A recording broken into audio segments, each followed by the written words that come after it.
Dans cette ville guatémaltèque, près de la frontière mexicaine, résonnent les récits de migration vers les États-Unis. Astrid De Leon porte l'échec de son rêve américain comme un fardeau. La jeune femme a emprunté 17 000 $ pour payer un passeur. Sans scrupule, il l'a livrée au danger du désert du Chihuahua. On a dû se cacher parmi les ordures, avec le risque de se faire attaquer par un animal ou de tomber sur un cartel. On risquait de mourir. C'était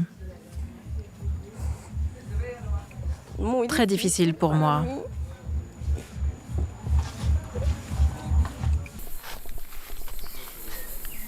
Après 3 jours de souffrance, le groupe d'Astrid est interpellé par la police aux frontières américaines.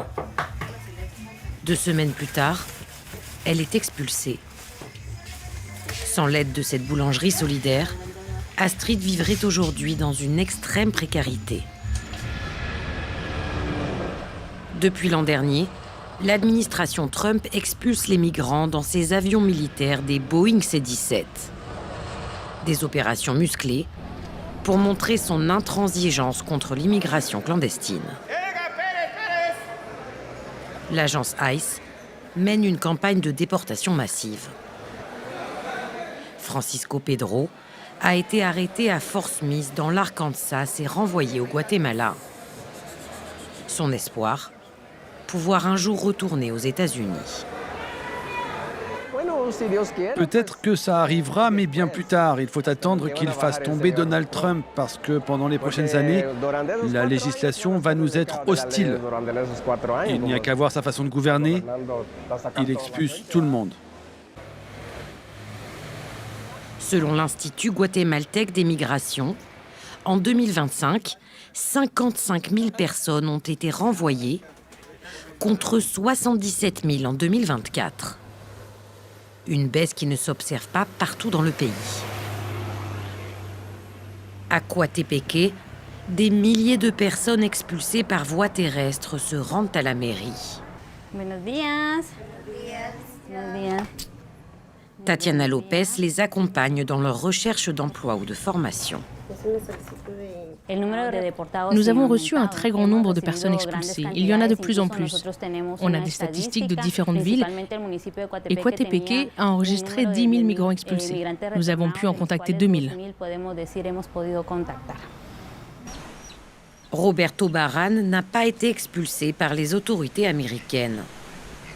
Pour lui, la route de l'exil s'est arrêtée au Mexique, où son passeur l'a abandonné dans un entrepôt à Ciudad Juárez, à 2 pas de la frontière avec le Texas.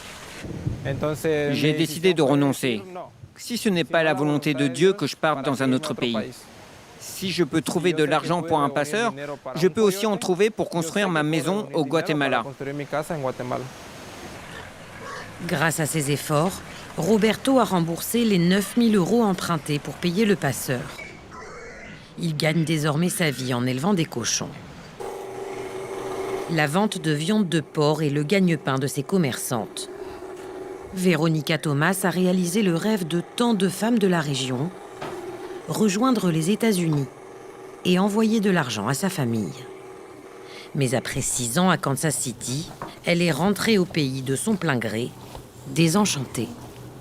Mon patron, mon manager, comme ils disent là-bas, me traitait très mal. Il me disait que mon niveau d'anglais n'était pas bon. Je lui ai dit qu'il était raciste, qu'il était méchant. Je lui ai dit, vous voyez bien que je travaille et vous exigez toujours plus, alors que vous ne dites rien aux autres. Les États-Unis, ce n'est pas l'Eldorado. J'y suis allée, j'en suis partie et je n'ai pas l'intention d'y retourner. Je préfère ici.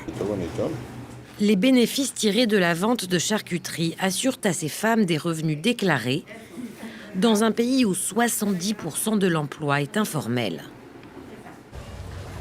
Astrid remonte elle aussi la pente. Son travail à la boulangerie lui permet de rembourser 700 $ par mois sur les 17 000 empruntés à la banque. J'ai dû hypothéquer un petit terrain que je possédais. Donc on peut dire que j'ai déjà remboursé un peu plus de la moitié de la somme. Astrid aura soldé sa dette d'ici 3 ans. Depuis son retour, elle a pu s'appuyer sur un réseau qui regroupe les autorités guatémaltèques, des centres d'accueil pour migrants ou encore des associations d'aide à la réinsertion.